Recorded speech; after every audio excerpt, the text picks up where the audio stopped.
संदेश यही है जी, 150 साल हो गया और आने वाला जितना भी पीढ़ी आए उन लोग को हमेशा वंदे भारत हिस्ट्री में नहीं, अपना दिल दिमाग और ब्लड में होना चाहिए। बस यही संदेश पूरा अखंड भारत का, मैंने इवन जो बांग्लादेश है वो लोग भी वंदे भारत बोल के अपना अस्तित्व बजाय रखा against of the English rules.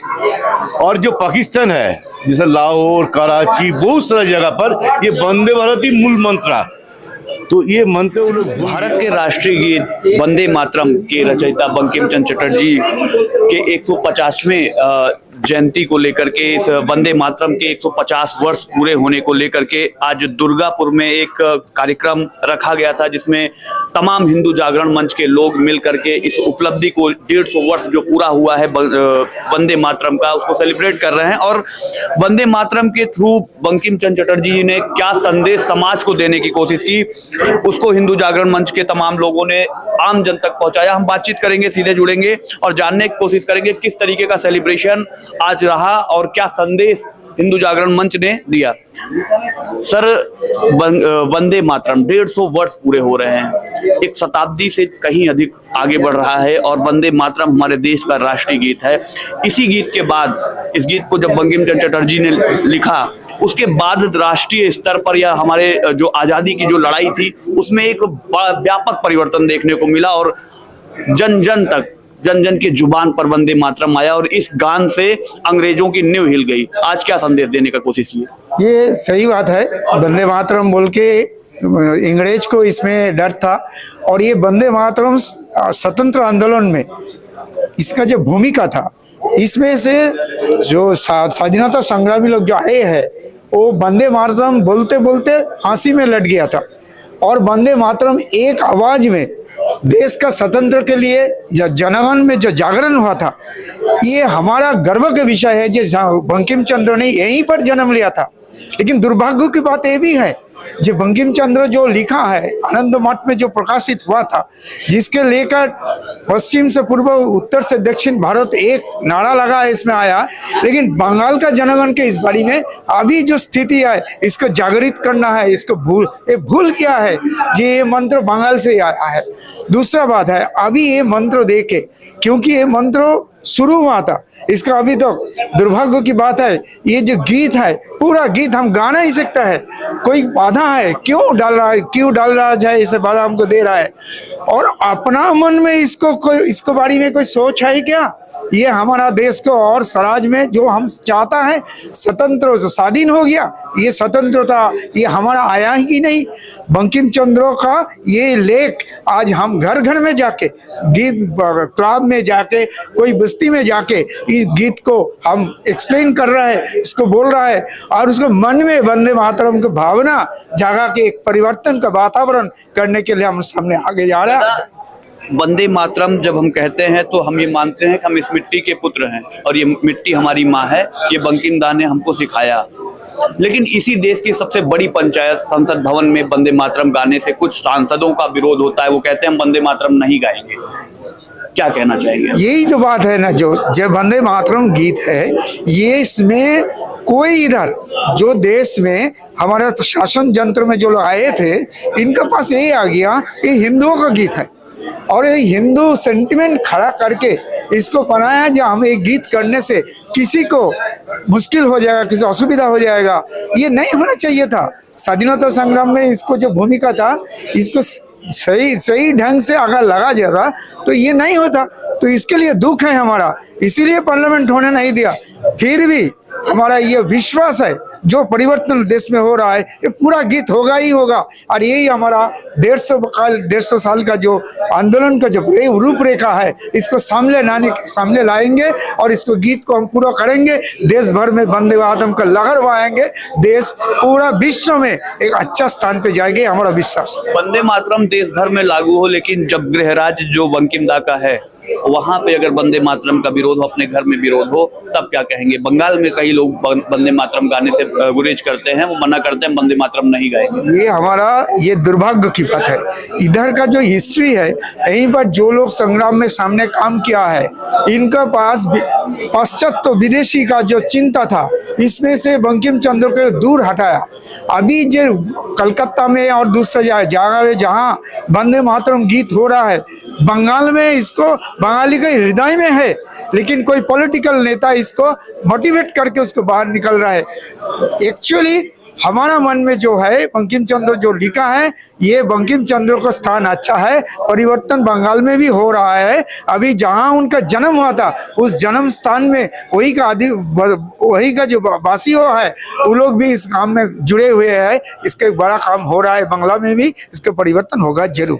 धन्यवाद दादा। तो 50 ईयर हो गए वंदे मातरम के, आप लोग सेलिब्रेट कर रहे हैं, क्या संदेश देना चाहेंगे लोगों को? संदेश यही है कि 150 साल हो गया और आने वाला जितना भी पीढ़ी आए उन लोग को हमेशा वंदे भारत हिस्ट्री में नहीं, अपना दिल दिमाग और ब्लड में होना चाहिए। बस यही संदेश है। वंदे मातरम एक ऐसा गीत रहा, जब बंकिम दा ने इसको लिखा तो पूरा भारत डोल उठा, उसकी जुबान पर वंदे मातरम आ गया और वंदे मातरम की गूंज से अंग्रेजों की नींव हिल गई। ये वही बंगाल है जहां से खुदीराम बोस निकल कर आते हैं, जहां से तमाम ऐसे क्रांतिकारी आते हैं, नेताजी सुभाष चंद्र बोस आते हैं, जो अंग्रेजों के खिलाफ वो फौज खड़ी करते हैं जिसकी इतिहास गाथा आज भी बच्चा बच्चा पढ़ता है। लेकिन इसी धरती से निकले वंदे मातरम का विरोध जब देश की सर्वोच्च पंचायत में होता है कि तमाम सांसद कहते हैं कि हम वंदे मातरम नहीं गाएंगे, तब एक बंगाल के रहने वाले व्यक्ति को क्या फील होता है? सिर्फ एक बंगाल के रहने वाला आदमी नहीं है, जो जितना भी हम लोग का पूरा अखंड भारत का, मतलब इवन जो बांग्लादेश है वो लोग भी वंदे भारत बोल के अपना अस्तित्व बजाय रखा against of the English rules. और जो पाकिस्तान है जैसे लाहौर, कराची, बहुत सारी जगह पर ये वंदे भारत ही मूल मंत्र, तो ये मंत्र वो लोग भूल गया, उसको मतलब खटा रहा है, उसको और भी पॉलिश करने का कोशिश कर रहा है। छोटा करते करते बहुत कुछ हो गया, लेकिन जिस आधार पर, जिस मंत्र पर जो गीत मंत्र बन गया, उसको हम लोग को भूलना नहीं चाहिए, उसको हम लोग को छेड़छाड़ भी नहीं करना चाहिए, उसका संयोजन नहीं होना चाहिए, ना उसका विभाजन, उसको काटना नहीं चाहिए। तो हम लोग यही उम्मीद रखेंगे कि 150 साल में हम लोग जो काटा गया है उसको पूरा जोड़ कर पूरा वंदे मातरम हम लोग गाएंगे, नॉट ओनली पार्लियामेंट, हर घर में, हर समाज में।